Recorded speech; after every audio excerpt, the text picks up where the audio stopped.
اب تک کی سب سے بڑی خبر عمران خان اور وائس چانسلر کے انتخابات۔ آکسفورڈ یونیورسٹی جس کا ڈنکا پوری دنیا میں بجتا ہے، ہونے جا رہے ہیں اس کے وائس چانسلر کے انتخابات۔ وائس چانسلر کون ہوتا ہے، کیسے منتخب ہوتا ہے اور اس کی ذمہ داریاں کیا ہوتی ہیں؟ کیا عمران خان صاحب وائس چانسلر کے انتخابات جیت سکتے ہیں؟ اگر عمران خان صاحب وائس چانسلر کے انتخابات جیت جاتے ہیں تو کیا ہوگا؟ کیا انتخابات جیتنے کے بعد عمران خان صاحب برطانیہ منتقل ہو جائیں گے؟ کیا عمران خان صاحب انتخابات جیتنے کے بعد سیاست کو خیر آباد کہہ دیں گے؟ کیا جیل میں بند ایک قیدی وائس چانسلر کے انتخابات لڑ سکتا ہے؟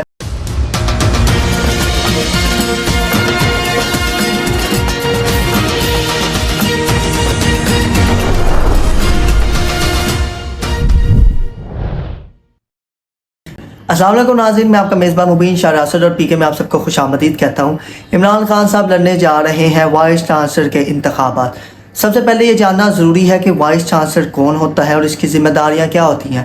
وائس چانسلر کے بارے میں آپ کو بتاتا چلوں کہ یہ ایک اعزازی منصب ہے، اس میں کسی قسم کی سیلری نہیں ہوتی، اس میں کسی قسم کے مراعات نہیں ہوتے، نہ اس میں کسی قسم کی انتظامیہ کی ذمہ داریاں ہوتی ہیں۔ وائس چانسلر کی ذمہ داری میں یہ چیز شامل ہے کہ اگر قومی اور بین الاقوامی سطح پر کسی بھی قسم کی تقریبات ہوتی ہیں تو اس کا ان تقریبات میں شامل ہونا ضروری ہوتا ہے۔ اب یہاں پہ بات آ جاتی ہے کہ کیا عمران خان صاحب وائس چانسلر کے انتخابات لڑ سکتے ہیں، اس کے لیے اہل ہے؟ اگر ہم آکسفورڈ یونیورسٹی کے ساتھ عمران خان صاحب کے تعلق پر روشنی ڈالیں تو سن 1972 میں عمران خان صاحب نے یونیورسٹی آف آکسفورڈ میں ایڈمیشن لیا اور 1975 میں انہوں نے اپنی گریجویشن کی ڈگری فلسفہ معاشیات کے اندر اور سیاسیات کے اندر انہوں نے اپنی گریجویشن کی ڈگری مکمل کی۔ اسی کے ساتھ ساتھ وہ یونیورسٹی کے کرکٹ ٹیم کے کپتان بھی رہ چکے تھے اور کرکٹ کے اندر انہوں نے یونیورسٹی کو بہت سے اعزازات سے نوازا۔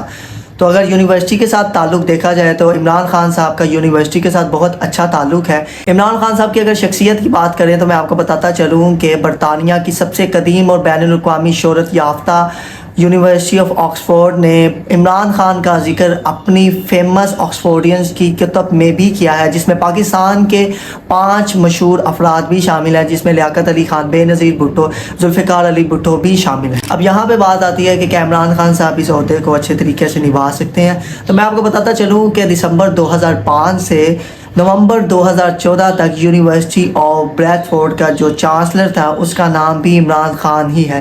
جی ہاں ناظرین، عمران خان صاحب یونیورسٹی آف بریڈ فورڈ برطانیہ کی یونیورسٹی میں 2005 سے 2014 تک چانسلر بھی رہ چکے ہیں اور انہوں نے اپنے چانسلر کے عہدے کو بہت ہی ذمہ داری کے ساتھ نبھایا ہے۔ اب یہاں پہ بات آتی ہے کہ کیا جیل میں بیٹھا شخص بھی الیکشن میں حصہ لے سکتا ہے؟ تو میں آپ کو بتاتا چلوں کہ گزشتہ ہی ترمیم کی گئی جس کے مطابق کوئی بھی شخص آن لائن الیکشن میں حصہ لے سکتا ہے۔ اگر یہ ترمیم نہ ہوتی تو عمران خان صاحب کسی بھی صورت الیکشن میں حصہ نہیں لے سکتے۔ یہی ایک وجہ ہے کہ عمران خان صاحب الیکشن میں حصہ لینے کے لیے مکمل طور پر اہل ہیں۔ اب یہاں پہ بات آ جاتی ہے کہ انتخابات کیسے ہوں گے۔ انتخابات بذریعہ آن لائن ہوں گے۔ الیکشن کے لیے یونیورسٹی آف آکسفورڈ ایک کمیٹی تشکیل دیتی ہے جسے الیکشن کمیشن کمیٹی کہا جاتا ہے۔ اس کمیٹی کی ذمہ داری یہ ہوتی ہے کہ یہ تمام قواعد و ضوابط کے مطابق الیکشن کرواتی ہے اور الیکشن کروانے کے بعد وائس چانسلر کو منتخب کیا جاتا ہے۔ تو یہاں پہ ایک بات آتی ہے کہ کون لوگ اس الیکشن میں حصہ لے سکتے ہیں۔ تو میں آپ کو بتاتا چلوں کہ موجودہ طلبہ جو کہ آکسفورڈ یونیورسٹی میں تعلیم حاصل کر رہے ہیں وہ طالب علم اس الیکشن میں حصہ نہیں لے سکتے، یا انتظامیہ کے لوگ جو کہ آکسفورڈ یونیورسٹی میں انتظامی امور کو دیکھ رہے ہیں وہ لوگ اس الیکشن میں حصہ نہیں لے سکتے۔ اس کے علاوہ سیاستدان بھی اس الیکشن میں حصہ نہیں لے سکتے۔ عمران خان صاحب ایک مشہور شخصیت ہے، ان کا تعلق سیاست سے رہ چکا ہے اور وہ ایک بہت ہی زیادہ قدر کی جانے والی شخصیت ہے پوری دنیا میں، اس وجہ سے وہ اس الیکشن کے لیے اہم ہے۔ زلفی بخاری صاحب جو کہ عمران خان صاحب کے بہت قریبی دوست ہیں، جو کہ برطانیہ میں عمران خان صاحب کے معاملات کو دیکھ رہے ہیں، ان کا کہنا ہے کہ اگر عمران خان صاحب یہ انتخابات جیت جاتے ہیں تو یہ پاکستان کے لیے ہی نہیں بلکہ پورے ایشیا کے لیے ایک بہت بڑے اعزاز کی بات ہے، کیونکہ یہ وہ واحد شخص ہوں گے ایشیا میں سے جو کہ آکسفورڈ یونیورسٹی کے چانسلر بنیں گے۔ پاکستان میں اگر عمران خان صاحب کی خدمات کا ذکر کیا جائے تو میں آپ کو بتاتا چلوں کہ 1992 کا ورلڈ کپ سے لے کر شوکت خانم میموریل ہسپتال تک عمران خان صاحب نے پاکستان کے لیے بہت سی خدمات سر انجام دی۔ یہاں پہ سوال اٹھتا ہے کہ اگر عمران خان صاحب انتخابات جیت جاتے ہیں کیا وہ برطانیہ شفٹ ہو جائیں گے؟ کیا وہ پاکستان اور سیاست کو خیر آباد کہہ دیں گے؟ تو میں آپ کو بتاتا چلوں کہ اگر وہ انتخابات جیت بھی جاتے ہیں تو وہ چاہے تو پاکستان میں بھی رہ سکتے ہیں، چاہے تو برطانیہ میں بھی رہ سکتے ہیں۔